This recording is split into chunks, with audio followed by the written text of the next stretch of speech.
selamat datang kembali di channel Rumah Sehat Lansia. Kali ini, kita akan membahas sebuah isu kesehatan yang sering dialami oleh para lansia, namun mungkin jarang dibicarakan secara terbuka. Nokturia. Nokturia, atau kondisi sering terbangun di malam hari untuk buang air kecil, bukanlah sekadar gangguan tidur biasa. Lebih dari itu, kondisi ini dapat secara signifikan memengaruhi kualitas hidup, kesehatan fisik, dan kesejahteraan emosional para senior kita. Bayangkan, malam yang seharusnya menjadi waktu istirahat dan pemulihan, justru terpecah oleh dorongan untuk berulang kali mengunjungi kamar mandi. Bagi sebagian lansia, hal ini bisa terjadi 2, 3, bahkan lebih dari itu setiap malam. Dampaknya tentu tidak main-main. Pola tidur yang terfragmentasi dapat menyebabkan kelelahan kronis, penurunan konsentrasi, dan bahkan meningkatkan risiko jatuh akibat terburu-buru dalam kondisi gelap. Kisah seperti Pak Harun, seorang pria berusia 68 tahun, mungkin tidak asing bagi banyak keluarga. Beliau mulai merasakan frekuensi buang air kecil di malam hari yang semakin meningkat. Awalnya dianggap hal sepele, namun lama-kelamaan, kondisi ini membuatnya sulit untuk mendapatkan tidur yang nyenyak. Siang hari menjadi terasa berat, aktivitas menjadi terhambat, dan semangat pun menurun. Nokturia seringkali dianggap sebagai bagian alami dari proses penuaan. Namun, anggapan ini tidak sepenuhnya benar. Meskipun perubahan fisiologis seiring bertambahnya usia dapat berkontribusi, nokturia seringkali memiliki akar penyebab yang lebih kompleks dan dapat dikelola dengan tepat. Dalam video kali ini, kita akan menyelami lebih dalam mengenai permasalahan nokturia pada lansia. Kita akan mengupas tuntas apa saja faktor-faktor yang dapat memicu kondisi ini, bagaimana dampaknya terhadap kualitas hidup, dan yang terpenting, apa saja solusi dan saran yang dapat diterapkan untuk membantu para lansia mendapatkan tidur malam yang lebih berkualitas dan hidup yang lebih sehat. Mari kita pahami bersama, agar kita dapat memberikan dukungan yang tepat bagi orang-orang terkasih kita yang mungkin sedang mengalami masalah ini. Tetaplah bersama kami. Permasalahan nokturia pada lansia jauh lebih kompleks daripada sekadar sering buang air kecil di malam hari. Dampaknya merambat ke berbagai aspek kehidupan, menciptakan lingkaran masalah yang perlu dipahami secara menyeluruh. Salah satu dampak paling signifikan dari nokturia adalah gangguan tidur yang mendalam. Siklus tidur normal terdiri dari beberapa tahap, termasuk tidur dangkal, tidur dalam, dan REM Rapid Eye Movement. Setiap tahap memiliki peran penting dalam pemulihan fisik dan mental. Terbangun berkali-kali di malam hari, menginterupsi siklus ini, mencegah tubuh dan pikiran mencapai fase istirahat yang optimal. Akibatnya, lansia yang mengalami nokturia seringkali merasa lelah, lesu, dan tidak berenergi di siang hari. Meskipun telah menghabiskan waktu yang cukup lama di tempat tidur, kelelahan kronis ini tidak hanya memengaruhi tingkat aktivitas fisik, tetapi juga fungsi kognitif. Konsentrasi menjadi sulit, daya ingat menurun, dan kemampuan untuk fokus pada tugas sehari-hari berkurang. Hal ini dapat berdampak pada interaksi sosial, kemampuan untuk menikmati hobi, dan bahkan kemandirian dalam melakukan aktivitas sehari-hari. Rasa frustrasi dan mudah tersinggung juga seringkali menyertai kondisi ini. Lebih jauh lagi, nokturia dapat meningkatkan risiko jatuh pada lansia. Terbangun tiba-tiba di malam hari, terutama dalam kondisi gelap dan dengan keterbatasan mobilitas yang mungkin dapat membuat lansia terhiang-hiang atau kehilangan keseimbangan saat menuju kamar mandi. Risiko ini semakin meningkat jika lansia memiliki riwayat penyakit lain yang memengaruhi keseimbangan atau sedang mengonsumsi obat-obatan tertentu. Jatuh pada lansia bukan hanya dapat menyebabkan cedera fisik seperti patah tulang, tetapi juga dapat menimbulkan rasa takut dan kecemasan yang berlebihan, yang pada akhirnya dapat membatasi aktivitas dan kualitas hidup. Dampak emosional dan psikologis dari nokturia juga tidak boleh diabaikan. Rasa frustrasi, malu, dan tertekan karena kondisi yang sulit dikendalikan dapat dialami oleh para lansia. Mereka mungkin merasa tidak nyaman untuk membicarakan masalah ini dengan keluarga atau tenaga kesehatan, sehingga beban yang mereka rasakan menjadi semakin berat. Gangguan tidur kronis juga dapat memperburuk kondisi psikologis yang sudah ada, seperti depresi dan kecemasan, atau bahkan memicu timbulnya masalah baru.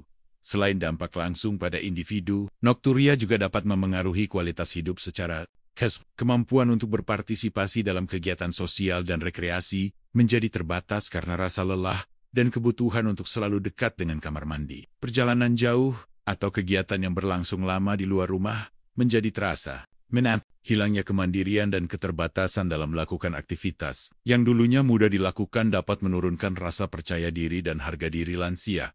Dari sudut pandang kesehatan fisik, nokturia dapat menjadi indikasi adanya masalah kesehatan yang mendasarinya. Meskipun perubahan fisiologis terkait usia seringkali berperan, nokturia juga dapat menjadi gejala dari kondisi seperti pembesaran prostat benign prostatic hyperplasia atau BPH pada pria, infeksi saluran kemih, diabetes yang tidak terkontrol, gagal jantung, sleep apnea, atau efek samping dari obat-obatan tertentu, seperti diuretik. Mengabaikan nokturia dan menganggapnya hanya sebagai bagian dari penuaan, dapat menunda diagnosis dan pengobatan. Kondisi medis yang lebih serius, penting untuk dipahami bahwa nokturia bukanlah kondisi yang harus diterima begitu saja. Meskipun prevalensinya meningkat seiring bertambahnya usia, bukan berarti tidak ada cara untuk mengelola dan mengurangi frekuensinya. Mengidentifikasi penyebab yang mendasari nokturia adalah langkah pertama yang krusial dalam mengatasi permasalahan ini. Penilaian yang komprehensif oleh tenaga kesehatan,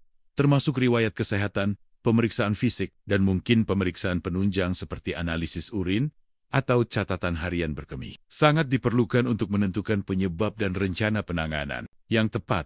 Tanpa penanganan yang tepat, dampak negatif nokturia dapat terus berlanjut dan bahkan memburuk seiring waktu. Kualitas hidup yang semakin menurun, peningkatan risiko jatuh, masalah kesehatan yang mungkin tidak terdiagnosis, dan beban emosional yang semakin berat adalah konsekuensi yang perlu dihindari. Oleh karena itu, kesadaran akan permasalahan nokturia pada lansia, baik oleh para lansia itu sendiri maupun oleh keluarga dan pengasuh, menjadi sangat penting untuk mencari bantuan dan solusi yang efektif.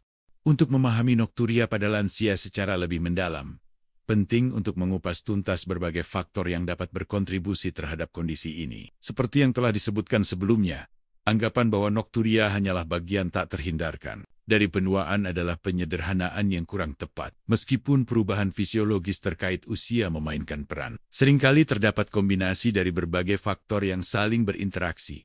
Salah satu faktor utama yang berkontribusi terhadap nokturia pada lansia adalah perubahan fungsi kandung kemih. Seiring bertambahnya usia, kapasitas kandung kemih cenderung menurun, yang berarti kandung kemih tidak dapat menampung urin sebanyak sebelumnya. Selain itu, elastisitas otot kandung kemih juga dapat berkurang, menyebabkan kontraksi yang lebih sering dan rasa ingin buang air kecil yang lebih mendesak. Pada pria, pembesaran prostat BPH adalah penyebab umum nokturia. Prostat yang membesar dapat menekan uretra, saluran yang membawa urin keluar dari kandung kemih, sehingga menghambat aliran urin dan menyebabkan pengosongan kandung kemih yang tidak sempurna. Akibatnya, kandung kemih cepat terisi kembali, yang memicu keinginan untuk buang air kecil lebih sering, termasuk di malam hari.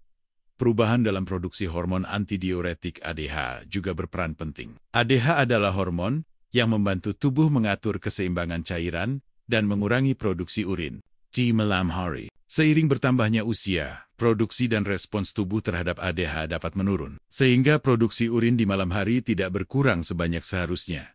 Faktor lain yang signifikan adalah perubahan pola tidur. Lansia seringkali mengalami perubahan dalam arsitektur tidur mereka, dengan tidur yang menjadi lebih dangkal dan lebih mudah terbangun. Meskipun terbangun di malam hari, mungkin tidak selalu disebabkan oleh keinginan untuk buang air kecil. Namun ketika terbangun, mereka mungkin menyadari adanya dorongan untuk berkemih, yang kemudian memperkuat siklus nokturia.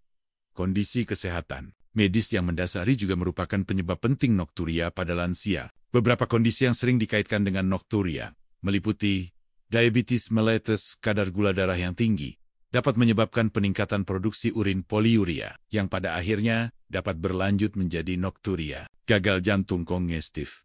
Pada gagal jantung, kemampuan jantung untuk memompa darah secara efektif berkurang. Saat berbaring di malam hari, cairan yang tertahan di tungkai dapat kembali ke aliran darah dan difiltrasi oleh ginjal, meningkatkan produksi urin di malam hari.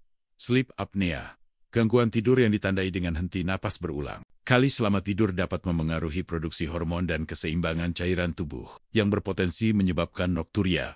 Infeksi saluran kemih ISK, infeksi pada kandung kemih atau uretra dapat menyebabkan iritasi dan meningkatkan frekuensi buang air kecil, termasuk di malam hari. Overactive bladder OAB. Kondisi ini ditandai dengan kontraksi otot kandung kemih yang tidak terkendali, menyebabkan rasa ingin buang air kecil yang mendesak dan sering. Baik siang maupun malam, penyakit ginjal kronis, gangguan fungsi ginjal dapat memengaruhi kemampuan ginjal untuk memekatkan urin, yang dapat menyebabkan peningkatan produksi urin di malam hari. Selain kondisi medis, obat-obatan tertentu juga dapat berkontribusi terhadap nokturia. Diuretik yang sering diresepkan untuk mengatasi tekanan darah tinggi atau edema, bekerja dengan meningkatkan ekskresi cairan melalui urin. Jika diuretik dikonsumsi terlalu dekat dengan waktu tidur, hal ini dapat menyebabkan nokturia. Obat lain seperti beberapa jenis antidepresan dan litium juga berpotensi menyebabkan nokturia sebagai efek samping. Gaya hidup dan kebiasaan sehari-hari juga memainkan peran penting dalam timbulnya atau memperburuknya nokturia. Beberapa kebiasaan yang perlu diperhatikan antara lain, asupan cairan yang berlebihan di malam hari, minum terlalu banyak cairan, terutama minuman yang bersifat diuretik seperti kopi, teh, atau alkohol. Beberapa jam sebelum tidur dapat meningkatkan produksi urin di malam hari. Konsumsi makanan tertentu di malam hari, makanan yang tinggi garam, atau mengandung bahan yang bersifat iritatif bagi kandung kemih, dapat memperburuk gejala nokturia. Kurangnya aktivitas fisik di siang hari.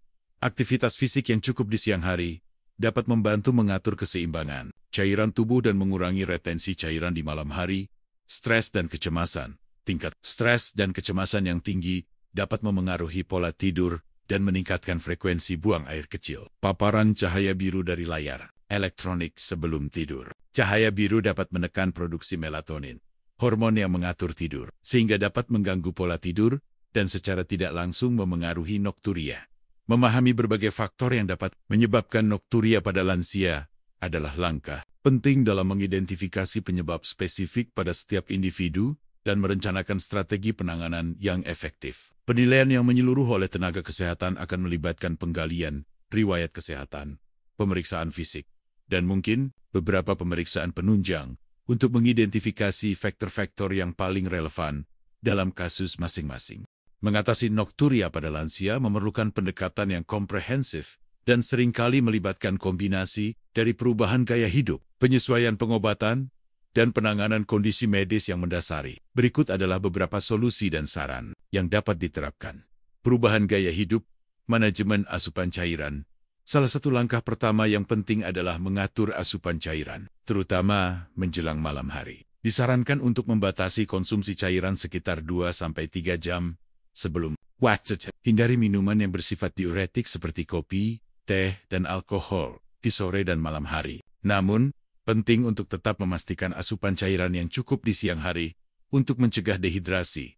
Pengaturan pola makan, hindari konsumsi makanan yang tinggi garam, pedas, atau asam menjelang tidur, karena makanan ini dapat mengiritasi kandung kemih. Makan malam sebaiknya dilakukan beberapa jam sebelum tidur, dan porsinya tidak terlalu besar. Aktivitas fisik teratur.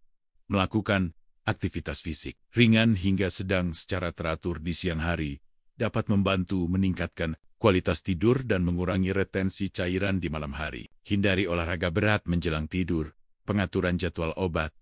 Jika Anda mengonsumsi obat diuretik, konsultasikan dengan dokter mengenai waktu terbaik untuk meminumnya. Dokter mungkin menyarankan untuk mengonsumsinya lebih awal di hari agar efek diuretiknya tidak terlalu terasa di malam hari.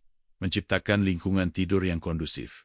Pastikan kamar tidur gelap, tenang, dan memiliki suhu yang nyaman. Hindari paparan cahaya biru dari layar ponsel, tablet, atau televisi, setidaknya 1 jam sebelum tidur.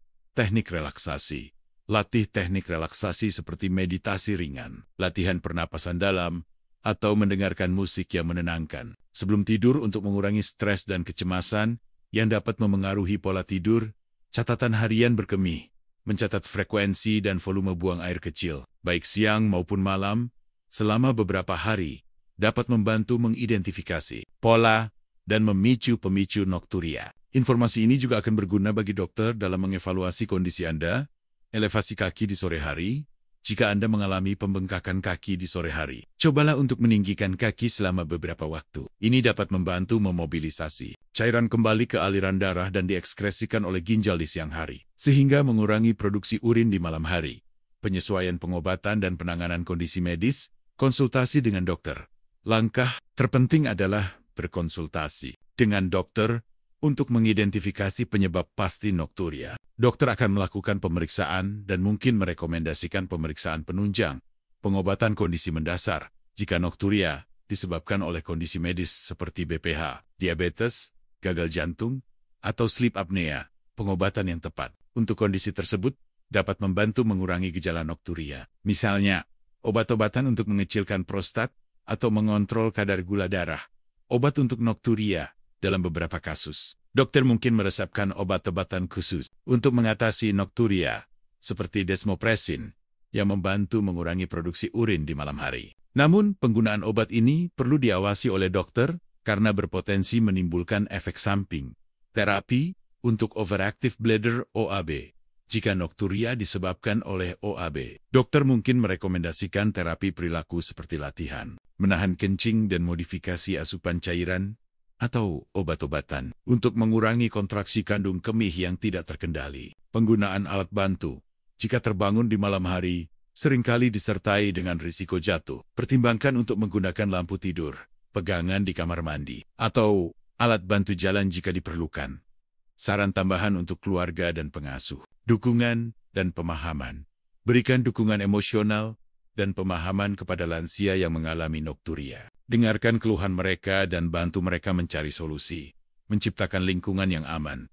Pastikan jalur menuju kamar mandi di malam hari bebas dari hambatan dan cukup terang. Pertimbangkan untuk memasang lampu malam otomatis. Membantu mencatat gejala. Bantu lansia mencatat frekuensi buang air kecil dan gejala lain yang menyertainya untuk disampaikan kepada dokter. Mendorong untuk mencari bantuan medis. Yakinkan lansia bahwa nokturia bukanlah kondisi yang harus ditanggung dan ada bantuan medis yang tersedia. Penting untuk diingat bahwa tidak ada solusi tunggal yang cocok untuk semua orang. Penanganan nokturia bersifat individual dan mungkin memerlukan beberapa percobaan untuk menemukan kombinasi strategi yang paling efektif. Kesabaran dan kerjasama antara lansia, keluarga, dan tenaga kesehatan adalah kunci keberhasilan dalam mengatasi masalah ini dan meningkatkan kualitas hidup para lansia.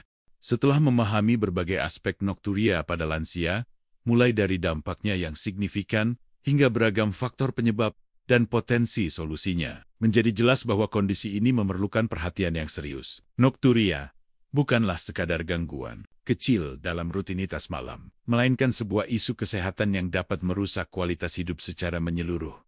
Dampak nokturia meluas, jauh melampaui sekadar terganggunya tidur. Kelelahan kronis yang diakibatkannya dapat memengaruhi fungsi kognitif, meningkatkan risiko jatuh yang berbahaya, dan memberikan beban emosional yang berat bagi para lansia. Keterbatasan dalam beraktivitas sosial dan penurunan kemandirian semakin memperburuk kualitas hidup mereka. Lebih lanjut, nokturia seringkali menjadi sinyal adanya kondisi kesehatan mendasar yang memerlukan diagnosis dan penanganan yang tepat.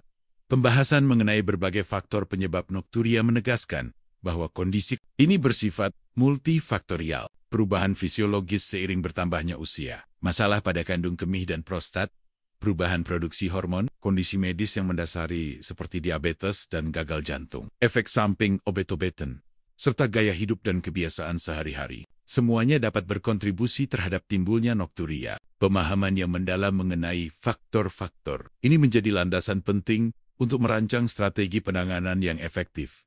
Untungnya, nokturia bukanlah kondisi yang tidak dapat diatasi. Berbagai solusi dan saran, mulai dari perubahan gaya hidup yang sederhana, hingga penyesuaian pengobatan dan penanganan kondisi medis yang mendasari, dapat membantu mengurangi frekuensi nokturia dan meningkatkan kualitas tidur serta kualitas hidup para lansia. Manajemen asupan cairan, pengaturan pola makan, aktivitas fisik teratur, menciptakan lingkungan tidur yang kondusif, dan teknik relaksasi hanyalah beberapa contoh. Perubahan gaya hidup yang dapat memberikan dampak positif, penting untuk menekankan bahwa konsultasi dengan tenaga kesehatan adalah langkah krusial dalam mengatasi nokturia. Dokter dapat membantu mengidentifikasi penyebab spesifik, merekomendasikan pemeriksaan yang diperlukan, dan merancang rencana penanganan yang sesuai dengan kondisi masing-masing individu. Pengobatan kondisi medis yang mendasari, dan penggunaan obat-obatan khusus untuk nokturia, jika diperlukan, harus selalu berada di bawah pengawasan dokter.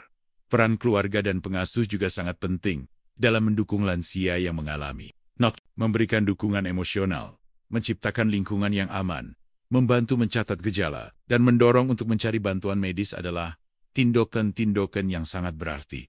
Sebagai penutup bagian ini, mari kita ingat bahwa kualitas hidup di usia senja adalah hak setiap individu. Mengatasi nokturia adalah salah satu langkah penting dalam mewujudkan kualitas hidup yang baik. Memungkinkan para lansia untuk menikmati malam yang nyenyak, memiliki energi yang cukup di siang hari, dan tetap aktif serta mandiri. Jangan ragu untuk mencari bantuan dan menerapkan perubahan yang diperlukan untuk mengatasi permasalahan ini. Demikianlah pembahasan mendalam kita mengenai nokturia pada lansia. Semoga informasi yang telah disampaikan dapat memberikan pemahaman yang lebih baik mengenai kondisi ini, dampaknya, penyebabnya, serta berbagai solusi dan saran yang dapat diterapkan. Kami berharap video ini dapat menjadi sumber informasi yang bermanfaat bagi para lansia, keluarga, maupun para pengasuh yang mungkin sedang menghadapi tantangan serupa. Ingatlah bahwa nokturia bukanlah sesuatu yang harus diterima begitu saja, sebagai bagian tak terhindarkan dari penuaan. Ada banyak langkah yang dapat diambil untuk mengelola dan mengurangi frekuensinya, sehingga kualitas tidur dan kualitas hidup secara keseluruhan dapat meningkat. Jika Anda atau orang yang Anda kasihi mengalami gejala nokturia, jangan ragu untuk berkonsultasi dengan dokter. Diagnosis yang tepat dan rencana penanganan yang sesuai adalah kunci untuk mengatasi masalah ini secara efektif. Kami juga mengundang Anda untuk berbagi pengalaman atau pertanyaan Anda di kolom komentar di bawah. Mari kita saling berbagi informasi dan dukungan untuk menciptakan komunitas yang peduli terhadap kesehatan dan kesejahteraan lansia. Terima kasih telah menonton video ini hingga akhir. Jika Anda merasa video ini bermanfaat, jangan lupa untuk memberikan like, share kepada orang lain yang mungkin membutuhkannya, dan subscribe ke channel Rumah Sehat Lansia untuk mendapatkan lebih banyak konten informatif seputar kesehatan dan kesejahteraan. Sampai jumpa di video berikutnya. Tetap sehat dan salam sejahtera.